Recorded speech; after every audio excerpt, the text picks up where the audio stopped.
لله نحمد الله ونستعينه ونؤمن به ونتوكل عليه ونعوذ بالله من شرور أنفسنا ومن سيئات أعمالنا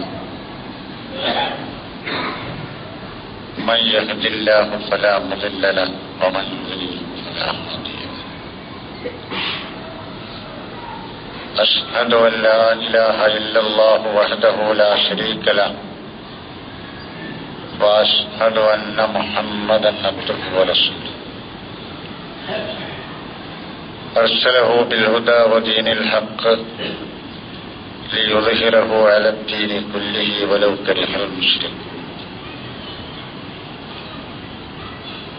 اللهم صل على محمد وعلى آل محمد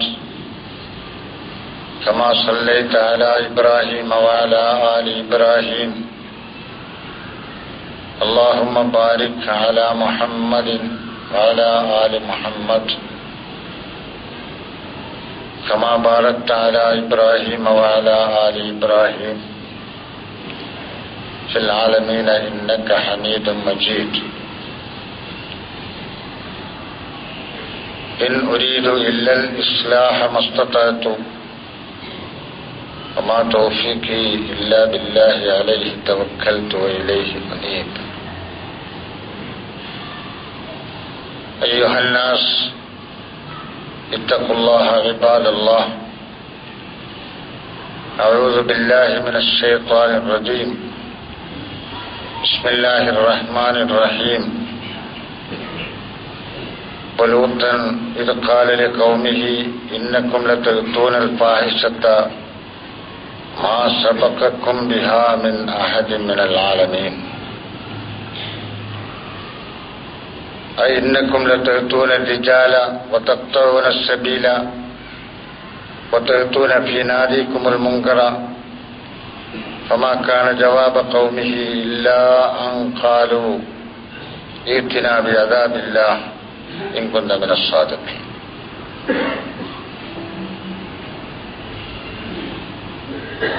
സത്യവിശ്വാസികളായ സഹോദര സഹോദരിമാരെ,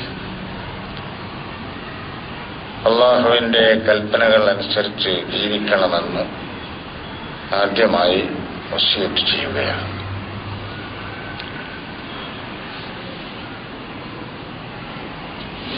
സമൂഹത്തിനിടയിൽ ചർച്ചകൾ നടന്നുകൊണ്ടിരിക്കുന്ന ഒരു വിഷയമുണ്ട്. ആ വിഷയം പറയുക എന്നത് തന്നെ മാനക്കേടാണ്. ആ വിഷയം വിശദീകരിക്കുകയല്ല, അത്ര വലിയ വൃത്തികെട്ട ഒരു സംഗതി പരിശുദ്ധ ഖുർആൻ നിരൂപണം ചെയ്യുമ്പോൾ സ്വീകരിച്ചിട്ടുള്ള സാംസ്കാരിക സമുന്നതിയെക്കുറിച്ച് വിവരിക്കുകയാണ്. അതിനിടയിൽ ആ വിഷയവും ചിലപ്പോൾ തൊട്ട് പോയി എന്ന് വരും. മാനക്കേടില്ലാത്ത രീതിയിൽ മാന്യമായി ആ വിഷയം എങ്ങനെ കൈകാര്യം ചെയ്യാൻ കഴിയും എന്ന് അള്ളാഹുവിന്റെ ഗ്രന്ഥമായ ഖുർആൻ നമ്മെ പഠിപ്പിക്കുന്നുണ്ട്. അതിനു മുമ്പായി ചില സൂചനകളിലൂടെ ചില കാര്യങ്ങൾ ശ്രദ്ധയിൽപ്പെടുത്തുകയും ചെയ്യും. പലപ്പോഴും നിങ്ങൾ കേട്ടിട്ടുള്ളതുപോലെ ഈ പ്രപഞ്ചത്തിന്റെ ഉത്ഭവത്തിനു മുമ്പ് തന്നെ അള്ളാഹുവിന്റെ ദീനായ ഇസ്ലാമിനെ അള്ളാഹു തീരുമാനിച്ച് നിശ്ചയിച്ചിട്ടുണ്ട്. ഇല്ലായ്മയിൽ നിന്ന് ഈ കാണുന്ന വിശാലമായ അളവ് അള്ളാഹുവിന് മാത്രം അറിയുന്ന അത്രയും വിശാലമായി പ്രപഞ്ചത്തെ അള്ളാഹു സൃഷ്ടിക്കുന്നു. ആ പ്രപഞ്ചത്തിന്റെ സൃഷ്ടിപ്പ് തന്നെ ഇസ്ലാമിന്റെ അടിസ്ഥാനത്തിലായിരുന്നു. എന്നാൽ അവൻ സൃഷ്ടിച്ച മുഴുവൻ സൃഷ്ടിജാലങ്ങളെയും മുസ്ലിമീങ്ങളാക്കിക്കൊണ്ടാണ് അവൻ സൃഷ്ടിച്ചത്. അവന് കീഴ്പ്പെട്ട് അവന് വഴിപ്പെട്ട് അവനെ അനുസരിച്ചുകൊണ്ട് നിലകൊള്ളുന്ന പ്രാപഞ്ചിക വസ്തുക്കളെ മാത്രമേ നമുക്ക് കാണാൻ കഴിയുകയുള്ളൂ. പിന്നെയും എത്രയോ കാലം അല്ലാഹു ഉദ്ദേശിച്ച അത്രയും കാലം കഴിഞ്ഞതിന്റെ ശേഷമാണ് ഭൂമിയിലെ നമുക്കറിയാവുന്ന ഉത്കൃഷ്ട ജീവികൾ എന്ന് നമ്മൾ പറഞ്ഞു പോരുന്ന മനുഷ്യരെ സൃഷ്ടിക്കാൻ തുടങ്ങി. മനുഷ്യരുടെ സൃഷ്ടിപ്പ് തന്നെ തുടങ്ങുന്നത് ആണ് പെണ്ണിലൂടെയാണ്. ഖുർആനിന്റെ വിവരണമനുസരിച്ച് ആദമിലൂടെ ആദമിനെ എങ്ങനെയാണോ അല്ലാഹു ഭൂമിയിലേക്ക് പഠിച്ചത് അതേപോലെ അതിന്റെ ഇണയെയും പഠിച്ചു. രണ്ട് വിഭാഗത്തിന്റെയും പ്രകൃതി മനസ്സിലാക്കുവാൻ ചില ആലങ്കാരിക ശൈലികൾ തീർച്ചയായും ഖുർആനും പ്രവാചകന്മാരും ഉപയോഗിച്ചിട്ടുണ്ട്. ആ ആലങ്കാരിക ശൈലികളൊക്കെ ഉദാഹരണങ്ങളും ഉപമകളുമാണ് എന്ന് മനസ്സിലാക്കുവാൻ നമുക്ക് കഴിയേണ്ടതുണ്ട്. എഴുതി രേഖപ്പെടുത്തി ലോകത്ത് നിലവിലുള്ള ഗ്രന്ഥസമാഹാരങ്ങളിലൂടെ കടന്നുപോകാതെ ഏറ്റവും വലിയ ഗ്രന്ഥം മനുഷ്യന്റെ ബുദ്ധിയാണ്. ആ ബുദ്ധിക്ക് ഉപോത്ബലകമായി പടച്ചതമ്പുരാന്റെ ദിവ്യ സന്ദേശങ്ങളുമാണ് എന്ന് വിശ്വസിക്കുന്നുവെങ്കിൽ കാര്യങ്ങൾ വേഗം ഗ്രഹിക്കുവാൻ നമുക്ക് കഴിയും. അതല്ല മുമ്പേ പോയതിന്റെ പിന്നാലെ തന്നെ പോകണം എന്ന ദുർവാശി നമുക്കുണ്ടെങ്കിൽ പിന്നാലെ നടക്കാനല്ലാതെ ഒരിക്കലും മുമ്പിൽ നടക്കാൻ നമുക്ക് കഴിയുകയും ഇല്ല. ഇതെല്ലാം ചില സൂചനകളാണ് എന്ന് മനസ്സിലാക്കിയാൽ മതി. ഒരു ഇണയെയും തുണയെയും സൃഷ്ടിച്ചുകൊണ്ട് ഈ ലോകത്ത് എല്ലാ സൃഷ്ടിജാലങ്ങളെയും അല്ലാഹു ഇണതുണകളായി സൃഷ്ടിച്ചതുപോലെ മനുഷ്യനെയും അവന്റെ വംശവർദ്ധനവിന് വേണ്ടി ഭൂമിയിലേക്ക് അയക്കുകയാണ് ചെയ്തത്. ആ വംശവർദ്ധനവിന്റെ മാർഗദർശനം നൽകിയതുപോലും എവിടെയാണോ അവരെ രണ്ടുപേരെയും സൃഷ്ടിച്ചു വെച്ചത് അവിടെ വെച്ച് തന്നെയായിരുന്നു. അതും ഉപമകളിലൂടെ പരിശുദ്ധ ഖുർആൻ നമ്മെ പഠിപ്പിക്കുന്നുണ്ട്. പിന്നീട് ഇങ്ങോട്ട് മനുഷ്യർ മറ്റു ജീവജാലങ്ങളെപ്പോലെ സൃഷ്ടിജാലങ്ങളെപ്പോലെ ഇണയും തുണയുമായി ബന്ധപ്പെട്ടുകൊണ്ടാണ് പിന്നീട് അതിന്റെ വികാസം നടക്കുന്നത്.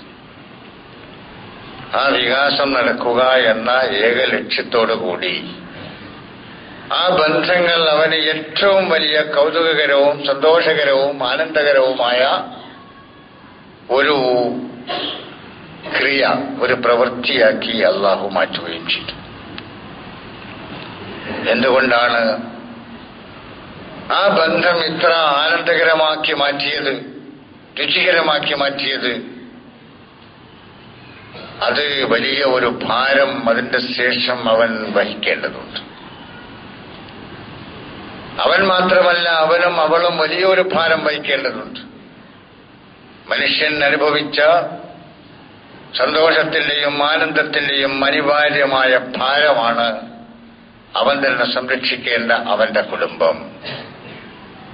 ഞാൻ അനുഭവിച്ച, എന്റെ ഇണയും അനുഭവിച്ച ഞങ്ങളുടെ ആനന്ദത്തിന്റെ അനിവാര്യമായ ഭാരം, അതിന് വേണമെങ്കിൽ ചുമതല എന്ന് പറയാം.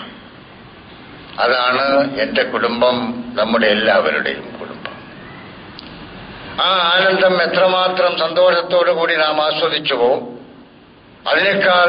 അതിനേക്കാൾ അപ്പുറം സന്തോഷത്തോടുകൂടി ആ ബന്ധത്തിലൂടെ ഈ ഭൂലോകത്തേക്ക് വന്ന നമ്മുടെ മക്കൾ എന്ന് പറയുന്ന ഇണതുണകളെ നമ്മൾ ആനന്ദത്തോടുകൂടി അവരുടെ സന്തോഷം അനുഭവിക്കുകയും ആസ്വദിക്കുകയും ചെയ്യും. ഞാനും നിങ്ങളുമാകുന്ന മനുഷ്യർ മാത്രമല്ല, ഈ ലോകത്ത് ചലിക്കുന്ന മുഴുവൻ സൃഷ്ടിജാലങ്ങളും ആ ആസ്വാദനം അത് സന്തോഷത്തോടുകൂടി ആസ്വദിച്ചുകൊണ്ടിരിക്കും. ഒരു പശു അതിന്റെ കുഞ്ഞിനെ, ഒരു പൂച്ച അതിന്റെ കുട്ടികളെ വിശദീകരിക്കേണ്ടതില്ലല്ലോ. ജീവജാലങ്ങളിലേക്കും അതേപോലെ പറവുകളിലേക്കും ഇഴജന്തുക്കളിലേക്കും ഒക്കെ നമ്മൾ തിരിഞ്ഞു നോക്കിയാൽ സ്വന്തം ജീവനെ തൃണവൽക്കരിച്ചുകൊണ്ടാണ് അവർ ജന്മം നൽകിയ അവരുടെ സന്താനങ്ങളെ സംരക്ഷിക്കുവാൻ അവർ തയ്യാറാകുന്നത്. സൃഷ്ടിജാലങ്ങളോടും ജീവജാലങ്ങളോടും ക്രൂരമായി മാത്രം പെരുമാറി ശീലമുള്ള ഹിംസ്ര ജന്തുക്കൾ പോലും അതിന്റെ കുഞ്ഞുങ്ങളെ എത്ര കൗതുകത്തോടു കൂടിയാണ് വളർത്തുന്നത്. ഇതൊരു വല്ലാത്ത സൃഷ്ടി സ്വഭാവത്തിലെ അത്ഭുതമല്ലേ? മനുഷ്യനെയും അങ്ങനെയാണ്. അതുകൊണ്ട് എത്ര തന്നെ ഭാരമുണ്ടെങ്കിലും പാട്ടുകാരൻ അവന്റെ ആസ്വാദനത്തിന് വേണ്ടി പാട്ട് എന്തെങ്കിലും പാടിയിട്ടുണ്ടാവാം. പക്ഷേ ഒരു ഉമ്മക്കും ഒരു പിതാവിനും ഒരു മാതാവിനും അവരുടെ സന്താനങ്ങൾ ഭാരമാവുകയില്ല. സന്താനങ്ങളുടെ ദുർഗതിയെ ഓർത്തുകൊണ്ട് ജീവൻ ഒടുക്കുവാൻ ചിലപ്പോൾ സന്നദ്ധരായി എന്ന് വരാം. ആ ജീവൻ ആത്മഹത്യ ചെയ്തുകൊണ്ട് ജീവൻ ഒടുക്കുമ്പോൾ ആരും നോക്കാനില്ലാത്ത കുഞ്ഞുങ്ങളെയും കൂടി അവരുടെ കൂടെ കൊണ്ടുപോകാൻ തയ്യാറായി എന്ന് വരാം. അത് ആ കുഞ്ഞുങ്ങളോടുള്ള ക്രൂരത കൊണ്ടല്ല, അവരോടുള്ള സ്നേഹം കൊണ്ടാണ്, അവരോടുള്ള അനുകമ്പ കൊണ്ടാണ്. ഇത് ഈ പ്രകൃതിയിൽ പഠിച്ചവൻ വെച്ചത്. ആ പ്രകൃതിയിൽ പഠിച്ചവൻ വെച്ച നല്ല രീതിക്ക് വിരുദ്ധമായി മനുഷ്യൻ എക്കാലവും പലതും ചെയ്തു പോന്നിട്ടുണ്ട്. പക്ഷേ സ്വന്തം വർഗവുമായി ആഗ്രഹപൂർത്തീകരണം നടത്തുക എന്നത് വളരെ വളരെ ചുരുക്കം ചില വ്യക്തികളിലെ ദുസ്വഭാവങ്ങളും ദുർഗുണങ്ങളുമാണ്. പരിശുദ്ധ ഖുർആൻ അത് കൈകാര്യം ചെയ്യുമ്പോൾ ലൂത്ത് നബി അലൈഹിസ്സലാം എന്ന് പറയുന്ന ഒരു പ്രവാചകനുമായി ബന്ധപ്പെട്ടുകൊണ്ട് ആ പ്രവാചകന്റെ അനുയായികളുടെ സ്വഭാവമാണ് വിവരിക്കുന്നത്. അവരോടത് പറയുമ്പോൾ നിങ്ങൾക്ക് മുമ്പ് ഇങ്ങനെ ആരും ചെയ്തിട്ടില്ല, ഇതിന് മുമ്പ് ലോകത്ത് ആരും അത് ചെയ്തിട്ടില്ല. മാ സബഖക്കും ബിഹാ മിൻ അഹദിൻ മിനൽ ആലമീൻ. നിങ്ങൾ ഈ ചെയ്യുന്ന ദുഷ്കൃത്യം ഇതിന്റെ മുമ്പ് ലോകത്ത് ആരും ചെയ്യാത്തതാണ്. ആരും ചെയ്യാത്തതാണെന്ന് പറഞ്ഞാൽ ലോകം അതിനെ അറപ്പോടെ വെറുപ്പോടെ കണ്ടുപോന്നിട്ടുള്ളതാണ്. അങ്ങനെ അറപ്പോടെ വെറുപ്പോടെ കണ്ടുപോന്നിട്ടുള്ള ഒരു പണി നിങ്ങളിത് നിർബാധം ചെയ്യുകയാണ്. നിങ്ങൾക്ക് ചെയ്യാം, ഒറ്റക്കും തെറ്റക്കുമായി ചെയ്യും. പക്ഷേ അവിടെ നിന്ന് നിങ്ങൾ പരിധി വിട്ടു. ഖുർആൻ അത് കൈകാര്യം ചെയ്യുന്നത് ഇങ്ങനെയാണ്. നിങ്ങൾ ഇത്ര വലിയ ഒരു ദോഷമാണല്ലോ ചെയ്യുന്നത്. ലൂത്തൻ ഇത് കാലിലെ കൗമിഹി, ലൂത്ത് അലൈഹിസ്സലാം തന്റെ ജനതയോട് പറഞ്ഞു. അത് സ്മരിക്കേണ്ട ഒരു രംഗമാണ് പറയുന്നത്. ഇന്നക്കും ലതഅ്തൂനൽ ഫാഹിശത, നീചവൃത്തി നിങ്ങൾ ചെയ്യുന്നു, നിങ്ങൾ നീചവൃത്തി ചെയ്യുന്നു. മാ സബഖക്കും ബിഹാ മിൻ അഹദിൻ മിനൽ ആലമീൻ. നിങ്ങൾ ഈ ചെയ്യുന്ന നീചവൃത്തി ലോകത്ത് ഇതിനു മുമ്പ് ആരും ചെയ്തിട്ടില്ല, ആരും ചെയ്യാത്തതാണ്. നിങ്ങളത് തുടക്കം കുറിച്ചു. എന്നിട്ട് അതൊന്നുകൂടി വിശദീകരിക്കുകയാണ്. ആ ഇന്നക്കും ലതഅ്തൂന റിജാല, പുരുഷന്മാരെ സമീപിക്കുകയാണ് നിങ്ങൾ. എത്ര സംസ്കാരവും മാന്യതയും ശ്രദ്ധിച്ചുകൊണ്ടാണ് ഖുർആന്റെ പ്രയോഗം. നമ്മളിപ്പോൾ മലയാള ഭാഷയിൽ ഉപയോഗിക്കുന്ന ആ പദങ്ങൾ പോലും മാന്യതക്ക് നിരക്കാത്തത് കൊണ്ട് ലതഅ്തൂന റിജാല എന്നാ പറയുന്നത്. പുരുഷന്മാരെ സമീപിക്കുകയാണ്. എന്തിന് എങ്ങനെ എന്ന വിശദീകരണം അവിടെയില്ല. മാന്യതയുള്ള ഒരു മനുഷ്യൻ പറയുന്നതല്ല, മാന്യതയുള്ള ഒരു മനുഷ്യൻ അത് കേൾക്കാൻ ആഗ്രഹിക്കുന്നതുമല്ല. പക്ഷേ പറയുന്നതിൽ നിന്ന് മനസ്സിലാവും. അങ്ങനെ മനസ്സിലാകുന്ന ശൈലിയാണ് ഒരു പ്രബോധകൻ തന്റെ പ്രബോധനത്തിൽ സ്വീകരിക്കേണ്ടത് എന്ന ബോധവൽക്കരണം അവിടെ നടക്കുകയാണ്. നീചവൃത്തികൾ ഇല്ലാതാക്കാൻ വേണ്ടി പണിയെടുക്കുമ്പോൾ നടന്നുകൊണ്ടിരിക്കുന്ന നീചവൃത്തികളെ ഉള്ളതിനേക്കാൾ കൂടുതൽ പ്രവചീകരിച്ചുകൊണ്ട് പ്രചരിപ്പിച്ചുകൊണ്ട് മനുഷ്യന്റെ മനസ്സിൽ തെറ്റിൽ നിന്ന് വിരമിക്കുവാൻ തോന്നുന്നതിനേക്കാൾ കൂടുതൽ ആ തെറ്റുകളിലേക്ക് പോകാൻ തോന്നിപ്പിക്കുന്ന ശൈലികൾ, അത് ഒരു ദായിയുടെ ശൈലിയല്ല, ഒരു പ്രബോധകന്റെ ശൈലിയല്ല. എത്രത്തോളം അത് മറച്ചുവെക്കാൻ കഴിയുമോ അത്രത്തോളം അത് മറച്ചുവെച്ചുകൊണ്ട്, എന്നാൽ അവരെ ബോധവൽക്കരിച്ചുകൊണ്ട്, നിലനിൽക്കുന്ന തെറ്റുകളിൽ നിന്ന് മനുഷ്യൻ ഒഴിഞ്ഞുമാറി വ്യതിചലിച്ച് നന്മയിലേക്ക് വരണമെന്ന ആഗ്രഹത്തോടുകൂടി ലോകം കണ്ടിട്ടില്ലാത്ത ഒരു പ്രത്യേക ശൈലി പ്രബോധനത്തിന്റെ എല്ലാ മേഖലയിലും പരിശുദ്ധ ഖുർആൻ സ്വീകരിച്ചു. ഇവിടെ മാത്രമല്ല, മോശമായ കാര്യങ്ങൾ പറയുന്നിടത്തൊക്കെ കേൾക്കുന്നവന് മനസ്സിലാകും, പക്ഷേ അവന് അശ്ലീലമായി തോന്നുകയില്ല. യൂസുഫ് നബി അലൈഹി ഇസ്ലാമിന്റെ സംഭവബഹുലമായ ചരിത്രം വിശദീകരിച്ചുകൊണ്ട് ഒരു സന്ദർഭം ഇങ്ങനെ, ഒരു ദൗർബല്യ നിമിഷം ഇങ്ങനെ കടന്നു പോകുമ്പോൾ, വലഖദ് ഹമ്മത് ബിഹി വഹമ്മ ബിഹാ, അദ്ദേഹവും കരുതി അവളും കരുതി, അത്രയും പറഞ്ഞുകൊണ്ട് പോവുക. എന്ത് കരുതി? ഇന്നത് കരുതി എന്ന് പറഞ്ഞാൽ അത് അശ്ലീലമാണ്.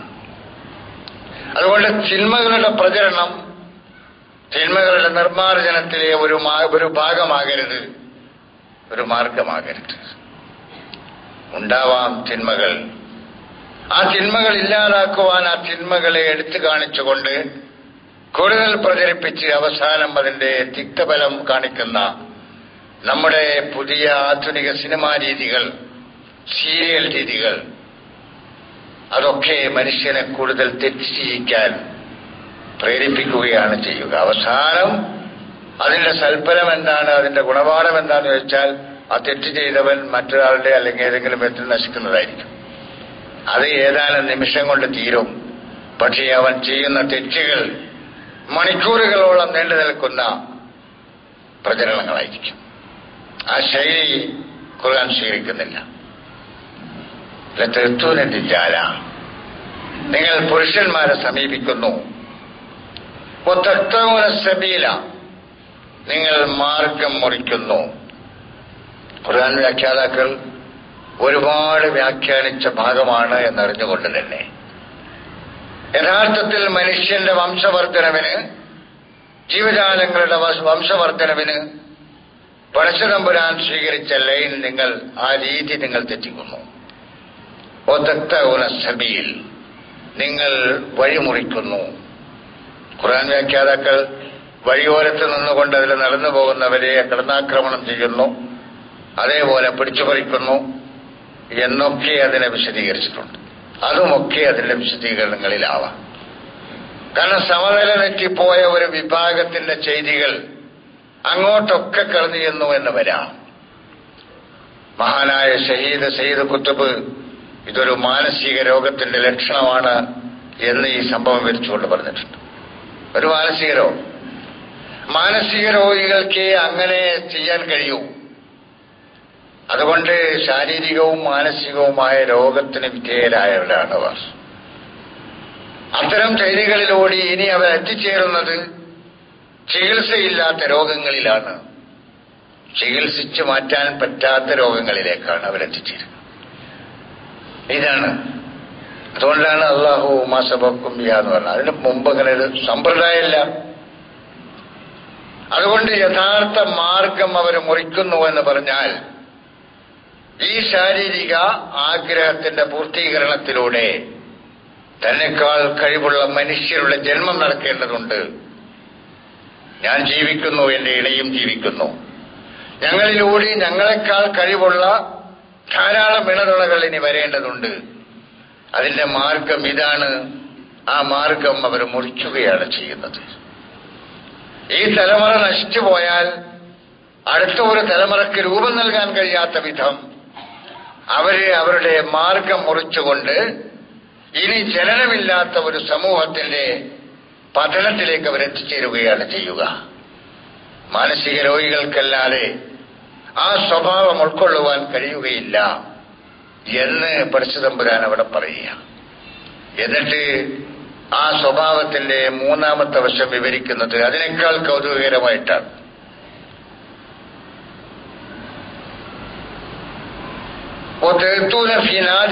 മുങ്കറ, നിങ്ങളുടെ ക്ലബ്ബുകളിലാണ് ഈ മുങ്കറിന് നിങ്ങൾ ചെല്ലുന്നത്. നാദി എന്ന് പറഞ്ഞാൽ ക്ലബ്ബുകൾ എന്ന് പറഞ്ഞാൽ തന്നെ പോലെയുള്ള മനുഷ്യർ ധാരാളമായി ഒരുമിച്ചുകൂടി വിനോദങ്ങൾ നടത്തിക്കൊണ്ടിരിക്കുന്ന ക്ലബ്ബുകളുണ്ടല്ലോ, ആ ക്ലബ്ബുകളിലാണ് നിങ്ങൾ ഇത്തരം പ്രവർത്തികൾ ചെയ്യാൻ ചെല്ലുന്നത്. അവിടെയൊക്കെ തീർത്തിക്കും അത്രേ പറയുന്നുള്ളൂ. നിങ്ങൾ ചെല്ലുന്നത്, നിങ്ങൾ എത്തുന്നത്, ഇന്നത് ചെയ്യാന്നൊന്നും പറയണ്ട. മുങ്കർ ഒരിടത്ത് പറയുന്നത് ഫാഹിഷത്ത്, മറ്റൊരിടത്ത് പറഞ്ഞ മുങ്കർ. ഇനി ഖുർആനിൽ ഇതേ കാര്യം പറയുമ്പോഴത്തെ ഖബായിസ്, നിജവൃത്തി, മോശത്തരം, നാറുന്നത്, ചീഞ്ഞത്, അങ്ങനെയൊക്കെ പറഞ്ഞു പോകുന്നു. ആ വിഷയം ഇങ്ങോട്ട് പറയല്ല. നമ്മളിപ്പോ പത്രങ്ങളിലൊക്കെ എഴുതുന്ന വിഷയം ആ കോലത്തിൽ പറയുകയല്ല.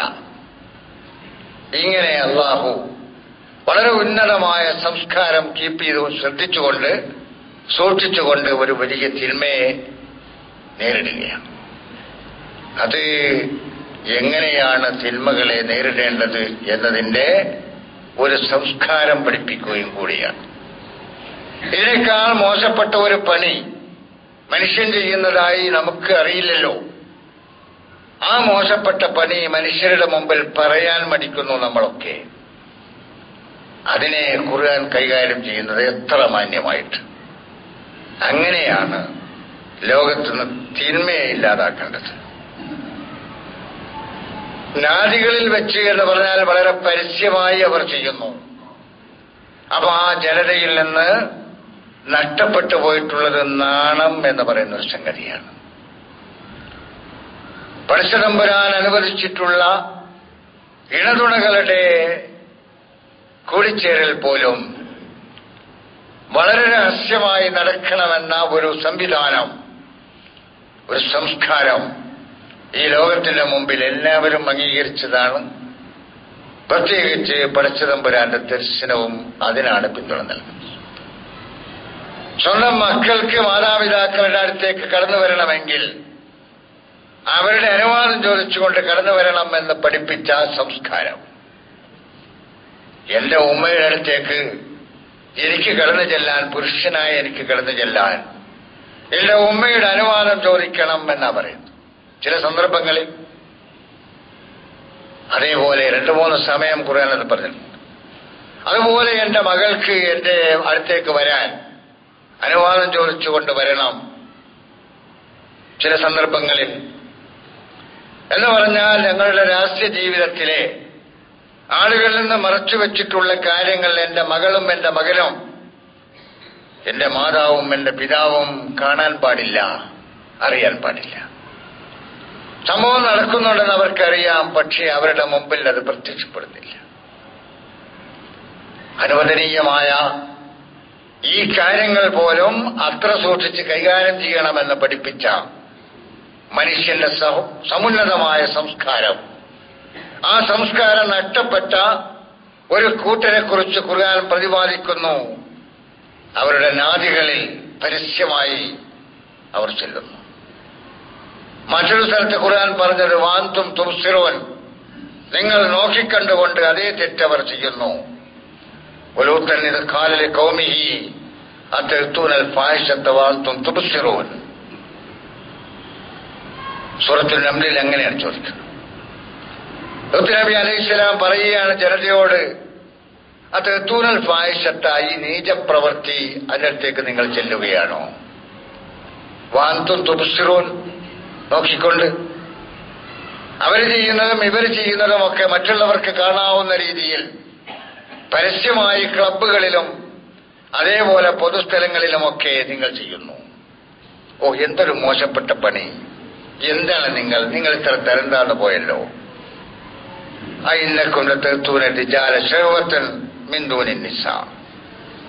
നിങ്ങൾക്ക് പടച്ച തമ്പുരാൻ സംവിധാനിച്ചു വെച്ചിട്ടുള്ള നിങ്ങളുടെ ഇണകളെ അവഗണിച്ചുകൊണ്ട് നിങ്ങളുടെ കേവലം ആഗ്രഹത്തിന്റെ പൂർത്തീകരണത്തിന് നിങ്ങൾ പുരുഷന്മാരെ സമീപിക്കുകയോ? വല്ലാണ്ടും കൗമത്ത് ജഹലൂൻ, ഇത്ര വിവരമില്ലാത്തവരായി പോയല്ലോ നിങ്ങൾ, ഇത്ര വിവരമില്ലാത്തവരായി പോയല്ലോ നിങ്ങൾ, പരിസരബോധമില്ലാത്തവരായി പോയല്ലോ നിങ്ങൾ. സംസ്കാരമില്ലാത്തവരായിപ്പോയല്ലോ, മാന്യതയില്ലാത്തവരായിപ്പോയല്ലോ. എന്തൊരു പ്രയോഗം! വല്ലാന്തം ഹൗമത്ത് ചേർവ്. ഇതൊക്കെ കേട്ട് അവരുടെ മറുപടി ഫമാകാന ജവാബ ഖൗമിഹി ഇല്ലാ ഖാലു അഖ്രിജു ആല ലൂത്തിൻ മിൻ ഖറിയതികും ഇന്നഹും ഉനാസുൻ യതതഹറൂൻ. ഇതൊക്കെ കേട്ട അവർ പരസ്പരം പറഞ്ഞത്, ലോത്തിന്റെ കുടുംബത്തെ നാട്ടിൽ നിന്ന് നിങ്ങൾ ആട്ടിയോടിക്കുക, ലോത്തിന്റെ കുടുംബത്തെ നാട്ടിൽ നിന്ന് ആട്ടിയോടിക്കുക, പുറത്താക്കുക. ഇന്നഹും മുനാസുൻ യതതഹറൂൻ. പരിശുദ്ധരായ ജനതയാണവർ. പറഞ്ഞത് പരിഹസിക്കാനാണെങ്കിലും പറഞ്ഞത് സത്യം. അവരവിശുദ്ധരാണ് എന്നവർ അംഗീകരിക്കുന്നു. മറുഭാഗത്തുള്ള ലൂത്ത് നബി അലൈഹിസ്സലാമും അദ്ദേഹത്തിന്റെ അനുയായികളും പരിശുദ്ധരാണ് എന്നവർ തന്നെ പറയുന്നു. അതുകൊണ്ട് പരിശുദ്ധരായ ഇവർക്ക് നമുക്കിടയിൽ ജീവിക്കാൻ അർഹതയില്ല. അതുകൊണ്ട് അവിശുദ്ധരായ നമ്മൾ പരിശുദ്ധരായ ആളുകളെ ആട്ടിയോടിക്കണം. ഒരു സ്ഥലത്തല്ല, 2 സ്ഥലത്ത് ചുരുങ്ങിയത് അല്ലാഹു ഇതേ ശൈലി സ്വീകരിച്ചിട്ടുണ്ട്. അവർ നല്ല പരിശുദ്ധരാണ്. പരിശുദ്ധരെന്നല്ല, തുഹർ, കുളിച്ച് വൃത്തിയായി, അതെപ്പോഴാണല്ലോ തഹറു എന്ന് പറയാം. കുളിച്ച് വൃത്തിയായി നിൽക്കുന്ന ഒരു മനുഷ്യനെ കുറിച്ചാണ് തഹർ. അപ്പൊ വളരെ വൃത്തിയുള്ളവരാണ് അവർ. ഇതേപോലുള്ള വേണ്ടാവൃത്തികളോ നീചപ്രവർത്തനങ്ങളോ മനുഷ്യന്റെ മാനം കെടുത്തുന്ന പണികളോ അവർ ചെയ്യുന്നില്ല. അതുകൊണ്ട് അവര് നമ്മുടെ കൂടെ വേണ്ട, അഖ്രിജു, പുറത്താക്കണം അവരെ. എന്നിട്ട് അദ്ദേഹം ലൂത്ത് നബി അലൈഹിസ്സലാം അവർക്ക് ബോധവൽക്കരണം നടത്തുന്നു. ഒരു പ്രത്യേക സന്ദർഭത്തിൽ അള്ളാഹുവിന്റെ മലക്കുകൾ ആ ജനതയെ നശിപ്പിക്കാൻ വേണ്ടി വന്നപ്പോൾ അവരൊരു പ്രത്യേക കോലത്തിലാണ് വന്നത്, ഇവരേക്ക് ആകർഷിക്കുന്ന രൂപത്തിൽ.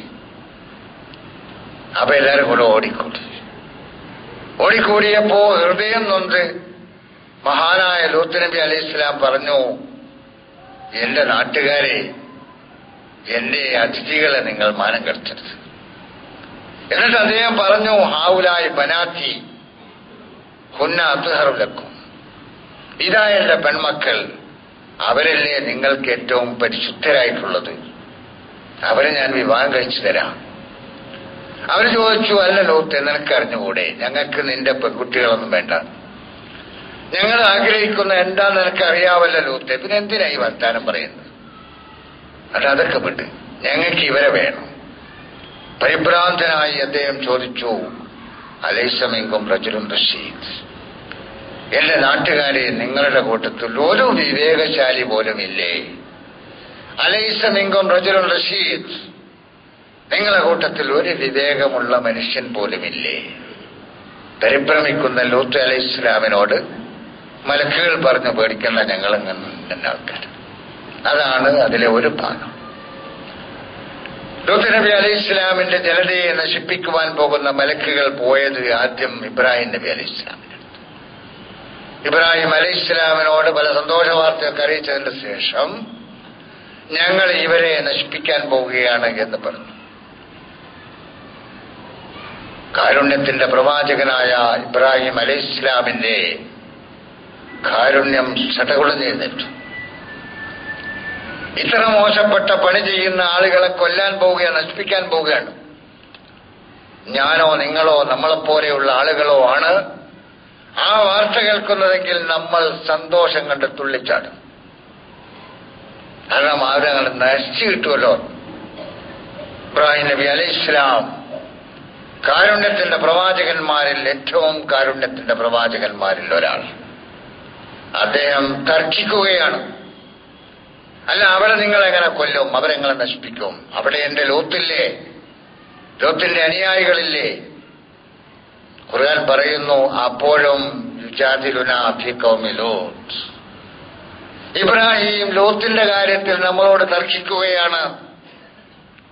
ആ ജനതയെ രക്ഷിക്കാൻ നശിപ്പിക്കല്ലേ എന്ന് പറഞ്ഞുകൊണ്ട് തീരുമാനമായി പോയി. ഇനി ഇബ്രാഹിം പറഞ്ഞിട്ട് കാര്യമില്ല എന്ന് അള്ളാഹു പറഞ്ഞു.